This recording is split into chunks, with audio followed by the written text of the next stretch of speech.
We are in progress. Hey, Claudia, how are you? Thanks. I am wonderful. How are you? I'm good. I see your kitty cat there. Oh, that's Oreo. Oh, That's one of awesome. the babies. Oh, excellent, excellent, excellent. I bottle fed her every 3 hours for the first month of her life, Wow, that's amazing. That's amazing. Okay, and cool. her Goldie.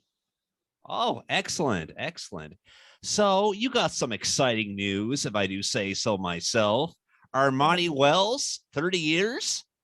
Can you imagine 30 years from the day I opened? I opened on December 19th, 1991 at 10 a.m. when I was 25. I'm 25 years old. 55 years old. I was there today, and I still love it as much as I did the very first day I opened. Wow. Literally. Wow, that's amazing. Now, this is new to me. I mean, I've never heard of this until Roger brought this to my attention. This is obviously a clothing store, correct? So it's a men's clothing store, correct?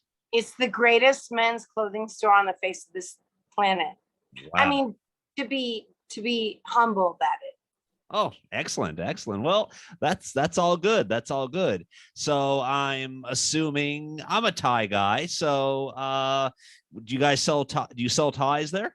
So ties, belts, sunglasses, cufflinks, watches, suits, blazers, leather jackets, jeans, slacks, shirts, dress shirts, overcoats, leather jackets. I sell weekender bags. Anything a man has, holds, or carries or wears, I sell. Wow. As long as it's high-end designer, current style, unless it's Johnny Versace iconic wear, and perfect brand new condition. Oh, And I style men. It's a personal experience. So when someone comes in, I'm the only one they deal with ever because I'm it. And basically, a man walks in with his wallet, and I do the rest. I dress you, I elevate you into who you should be, I take care of you, and prices are about 10 to 20% of retail value. wow, that's Yeah. amazing. That's amazing. And I guess what the old saying would be, if I can't style you, no one else can. Nobody can. Yeah. And I will tell you something I've learned over all these years. I don't care what anyone says, men are loyal. And I will one day write a book, and it's going to be called Men Are Loyal. It's true. When Wow. men love something, there's no one more loyal than them. Wow. And when that happens, you can bet your next sale that Jack Cool will promote it. That's it. Men are loyal to their haberdasheresses, which is my name for myself. Mhm. They're barbers, right? Yep, exactly. And I don't know what else, but I know about those two. Wow. Wow, wow, that is amazing. Now, if I could step into your actress career that Yes, you you. did for for many years. I Yeah. mean, besides Back to the Future, we'll get into that conversation, trust me. You were also in Simon and Simon, of course. Yeah. What was it like what was it like appearing in that show? I'll tell you something. Gerald McCraney, who was one of the Simon brothers, it was his directorial debut. He, okay, so his directorial debut and Martin Sheen's directorial debut, I starred in both of their shows. Mhm. And they were two of the best directors I've ever worked with in my life. I think when an actor becomes a director, there's just something so empathetic about them. There's just something so understanding about them. That was one of my favorite jobs I ever did, and it was so against type. I played a good girl who got set up with drugs in her locker and became a drug addict and sex for drugs and kidnap and the whole thing. It was one of my favorite roles I've ever had. Wow. It's extraordinary. And Gerald McCraney and Jameson Parker were two of the nicest men I've ever worked with. Wow, amazing. Yeah, Okay. yeah. That's absolutely amazing. And of Thank you course, for asking about that. You're in Trapper, John John MD. MD. Oh yeah. I mean, that's just name a few. And of course, I played Candy the Candy Striper, and the redhead doctor who's now married to Melissa Gilbert had a crush on me, and I was the Candy Striper babysitter to the head guy. I wish I remembered his name, but I don't.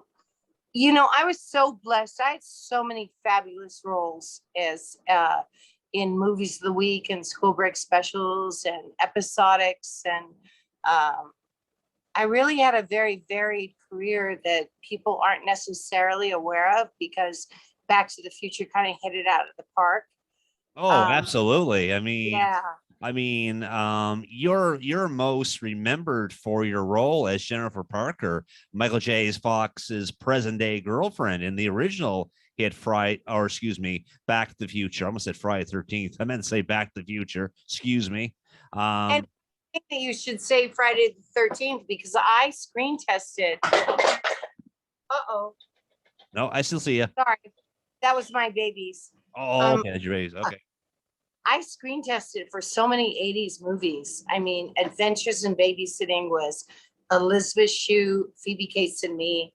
Gremlins was Phoebe Cates and Me. Uh, Gremlins, Goonies, Young Sherlock Holmes. There was Space Camp. So many movies were down to me and 1 to 2 other girls. But I'm thrilled that Back to the Future is the one I got to do and the one I got cast in. Oh, absolutely. Labyrinth, I almost got that one. That was between me and Jennifer Connelly. So many.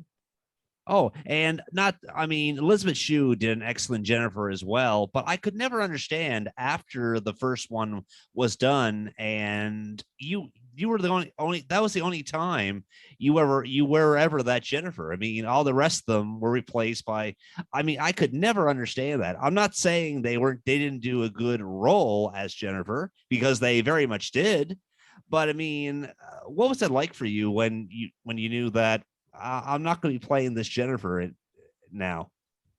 I didn't think about it too much, to be honest with you. My life was kind of overswept by my mother. My mom and I were sort of, they call it enmeshed. So we were very much like two people squished into one. So when she had cancer and she was dying, it took over my existence. And that's why I backed out of 2 and 3 for Back to the Future. And they were so nice about it. I mean, they really tried to get me to change my mind, and I refused. It was just so I never really considered, oh, Elizabeth, she was doing my part. I just sort of chalked it up to, this is how life is right now. Okay, I didn't know that. That's interesting. You educate me there. So, the replacement, it wasn't the writers directors saying that you're being replaced. This is No, my choice. correct. You, It's you were my going choice. you were going through some personal times in your life, Major personal issues. which you basically shared some with me just now, and I appreciate Correct. that. And hey, Yeah. I can totally understand that. I would have done the same thing. You know, it wasn't even like a decision that needed much thought. It just was. It just was the way it was. And when people ask me, would you have changed your mind? Would you have done something different? Um, no. And No. I own a store now for 30 years, and I'm a mom, and um, I have a life different than I would have had necessarily. And I still am acting, and I'm still going back to acting more. So I don't feel like I necessarily lost out. Oh no. And the coolest thing is, um, people are so like, oh, wow, you're my Jennifer. I might be more famous now than if I had done all 3 movies. Oh yeah, oh, most definitely. And also, the good people may not know this, and I just been educated tonight by watching, I think it was 9 Things You Didn't Know About Back to the Future. Michael J. Fox wasn't the original Marty. No, he wasn't. Eric Schultz was going to be Marty. Now, He was Marty for the first 9 weeks. were basically, did you do a screen test with Eric? I didn't do a screen test with Eric, but I was cast as Jennifer when Eric was cast as Marty. Mhm. And we met a couple times because Amblin set it up, and we did a photo session at the back lot of Universal Studios for Marty's wallet that was supposed to have Jennifer's picture in it. Yeah. And then a pilot I had done called Off the Rack with Ed Asner and Eileen Brennan got picked up to be a series. So what happened was it got picked up to be the same time as I was supposed to be Jennifer. So I had to back out of being Jennifer, and they recast my part because my first commitment was to the TV series, even though I didn't realize it would be turned into a TV series. Then Eric played Marty for about 9 weeks. Michael got cast, Eric got let go. The girl who was cast to be my part, because I couldn't do it, is 5'7". Wow. I am 5'3.5". Actually, currently I'm 5'2". Used to be 5'3.5". And Michael's 5'4". So they actually had to let her go and cast me because of the height issue. Oh. And I was available. So I literally got my part back. Wow. That's amazing. That's a very, very interesting story. Yeah. Yeah, my goodness. And the quiz question could be for people. What is Michael J. Fox's real name?